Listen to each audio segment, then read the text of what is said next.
So first and foremost, I think easily the issue that most people are attaching to women as we get closer to the November election is the issue of abortion. Luce, you kind of just opened up your perspective on this, but I would love to just hear from everybody what you think is going on in the country, where you're personally coming from, and if you might be open-minded to any change of perspective on that. I think such a beautiful thing about America is kind of our foundation of freedom and privacy. I really, really respect the privacy clause, and I do think issues such as abortion do fall under privacy clause and autonomy, personal autonomy that every individual should have in this country. The same way that a lot of pro-life individuals from a right standpoint would argue that it was unfair to be forced to be vaccinated. I think it's kind of the same conceptualization for me personally of abortion. I think the same way it's unfair to be forced to have a vaccine is the same way it's unfair to force someone to not have an abortion or to have an abortion. So I think that that is my perspective of being pro-choice, is under privacy clause. I understand that there are, of course, certain laws in place about how far into the term pregnancies can be terminated, but I will argue that realistically, unless it is for the survival of the mother, it is very, very, very rare that there are ever late-term abortions. Really? Okay. Yeah, I've done some research into this, and it is fairly low because very few people will go through the turmoil and the physical changes of pregnancy just to later decide that they don't want the child. It's usually founded in, for example, neurological disorders or physical disorders such as developing without a heart or developing without lungs to the point where the fetus could not even survive outside the womb. So how would you respond from a body autonomy perspective to this idea that it's not just your body in the conversation anymore? I totally hear that, and I really understand that this is such a sensitive subject. But I do think that because there has not been yet the opportunity of thought and conceptualization for a fetus in early development, I would not consider it to be a full life or a full individual at conception. I think that obviously super late term abortion and things like that are more unethical in my opinion. But I do think, accidental pregnancy or, assault or other confounds can create dynamics in which it is very practical for women to abstain from childbirth. And I think, these sort of things happen. But I think the other issue of being anti-pro-choice is just that people are going to have abortions no matter what. Wouldn't you rather these women have abortions in a place where it was safe for them to, one, have children later in life, not go infertile from a botched, underground abortion, protect their own autonomy in healthcare and their ability to reproduce later, I think is so important. And, all these people are going to do it anyway, the same way that even though drugs are illegal, people do drugs. It's just reality. And that's such a sad thing. And I'm sad that, abortion is the better choice for a lot of women. In an ideal world, it would never be a necessity. But I would argue for a lot of women, it is a necessity for safety, just due to socioeconomic status, etc. Lots and lots to talk about there, and I think all worth conversations having. I'm curious just to open up to everybody else. Anybody else feel comfortable sharing where they're coming from on this? I am personally pro-choice. Okay. Totally based on comfortability. You don't have to jump in if you don't want to. I'm 100% pro-choice, and just based on the industry that I've been in and situations that I've seen women in, how we were talking about how you would prefer or how you want to have a good mother in the household. Mm-hmm. What if that girl gets into like a relationship where, we've all been there, but we've been in a relationship that wasn't good for us, but we thought we were in love and we stayed in that situation, even though in the future we knew that it'd be harmful to us, or we knew that we don't have the finances to bring that baby into the world. Somebody was talking about adoption and how adoption can be harmful. There's just so many other reasons that a woman can decide, you know what, I don't think it's good for me nor this child. I don't want to hurt this kid by bringing this child into the world. The subject that we can't talk about, grapes, for that to happen, and she's on her own. There's so much. So I believe that pro-choice is a good option if you're in that situation. Also like to say, I'm pretty sure I'm recalling this correctly, but you are considered pregnant from the day of your last period. Depends on your provider, but yeah. Yeah. So like that can like really affect, abortion terms, which like can be understandable if like you don't really know, like if it's like she got pregnant a day after her period or 30 days after her period. But if she got pregnant like 30 days after her period, she's already a month pregnant. Anybody disagree with any of that out of curiosity? Disagree with. That's like medically. Not that perspective, just Yeah. everything that's been said so far. No, I'm pro-choice, and it's one of those things that it's very unfortunate, but like I don't think this debate can ever be like solved because I assume you're Christian, so I'm assuming you believe that life begins at conception, and that child. I do, but Wait, I you believe just made an assumption? Wait, I thought that's what made But you a she bad asked debater. what her Debater, that you assumption make was, if the assumptions. assumption was What? correct. It was. If she would have said no, I would have. I'm wearing a big old Oh, it's cross okay when you necklace, do so it. it's No, okay. she It's has- okay. She has I a make cross the necklace, and I believe she And said a it. cross tattoo also I to believe boot, so she it's okay. said it earlier as well. But I would say my belief about life beginning at conception, I wouldn't even argue it's my belief, it's just biological fact, comes from my background with 2 degrees in biomedical sciences, far more than it does my Catholic faith. I guess by life, I mean more like you believe that a child has a soul, right? Like you believe that Absolutely, there is yeah.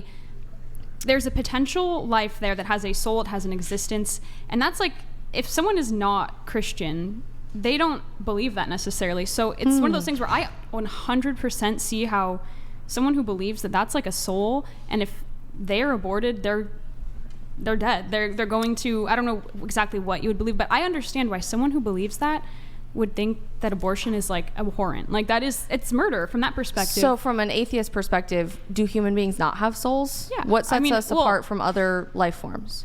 I mean, I'm not an atheist, but I think that someone who doesn't believe in like the soul, doesn't believe in an afterlife, abortion is completely, it's like a different thing. So there's like a fundamental disconnect there that like I don't imagine I could ever convince you that that's not murder, but no one could ever convince me that like a child, in the womb has a soul and will go to hell or will go to heaven. I'm not sure where, we believe they'll go.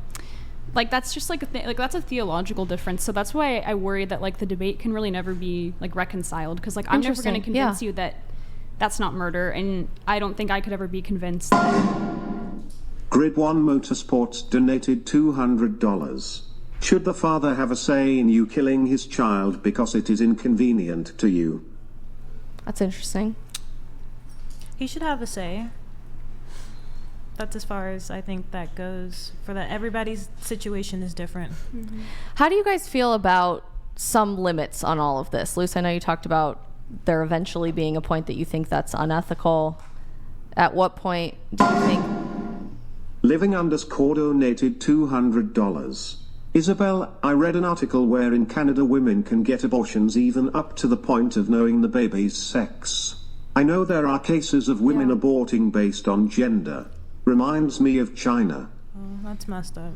Yeah, that happens in the United States actually every single day, which is terrible. But how do you guys feel about some sort of restriction on this? Do you feel represented by the left today in this anything goes, even for that reason, aborting based on the gender of your child through all 9 months of pregnancy? Does that make you uncomfortable? Sure. I think that, there's a lot of discussion on how we don't live in a patriarchy, but then you're going ahead and aborting a baby based off the gender. I'm assuming the preference gender would be male. Statistically, I think that, there are certain compounds that I do think it does become ethical, such as if your child is going to be born with a severe medical problem, and you are unable to provide for a safe space and medical care for that child, it could be debated for being ethical. But I do think at a certain point, if you are close to a full-term pregnancy, adoption could be a good option for a parent that is not willing to raise the child individually.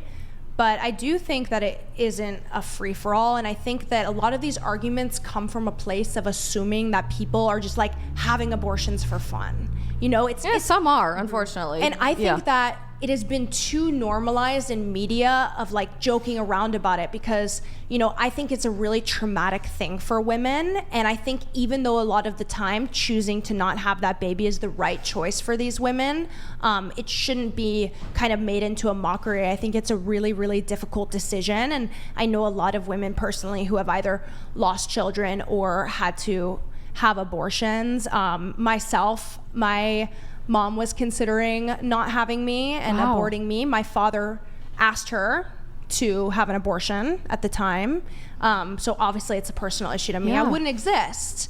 But I do think that there is 100% validity in having those choices. That is part of why, you know, our country is free. But I do think there needs to be better conversations around, you know, it not being so normalized. But I do think there is this bias in saying that, like, oh, people use it as a form of like birth control. It's super expensive. Nobody who wants to have an abortion is trying to get pregnant. Do you understand what I'm saying? Exactly. Yeah. Okay. I think a lot of the issues too with like, if I don't know the numbers if abortions are increasing or not, but across like the United States, a lot of people our age are really struggling financially. And if you can't even take care of yourself financially, let alone the stress of a child on top of that, like your last resort is to get an abortion. I guess I just have a really hard time trying to wrap my head around the circumstances of your conception impacting the value of your worth as a human being. Whether you were conceived in SA, you were conceived in a low socioeconomic status, you're conceived and you develop to happen to have a disability. Does that not bother you that our society has attached these conditions that... I think we're thinking of it in terms of like the trauma that it would bring to either the child or the mother in those situations. So are we guaranteed a life without trauma then? Or are we guaranteed a life without suffering as any human being? Sorry. You're good. I think we've assigned this notion, for whatever reason, modern feminism has with women of our generation, that it's somehow more compassionate to just never allow that person to exist. Like theoretically, Luce, if you weren't sitting here at this table because your parents had gone through with what their plan was, to never allow someone else to exist out of supposed feigned compassion because that person might experience suffering in their life. Isn't that the same line of thinking that eugenicists have used throughout all of human history to say, oh, it's just more compassionate, it's better for them? I will say that I agree that there is trauma with like every single life. I think at the end of the day, it's more of like a personal decision, a personal like moral, someone weighing out the pros and cons of the decision that they're going to make. And for some people, that decision fits them, and for some, it doesn't. I think it's selfish and noble at the same time to prevent a child's suffering. I know growing up that my parents, like, they both had mental illness, and they weren't able to provide like emotional support for a little kid growing up, and there was a lot of healing that I had to do and still like doing and recovering from that. And personally for me, I would not want to put a child through that if I can avoid it. So when does that decision get to happen then? I think I hear a lot of this of... I think there could be like more productive solutions for sure, rather than like just deciding whether or not this situation deserves an abortion or not. Whereas like if we had solutions of like mental health crisis help, like more mental health services, more services to like help families, or like more services to help people get better paying jobs so they can support a family.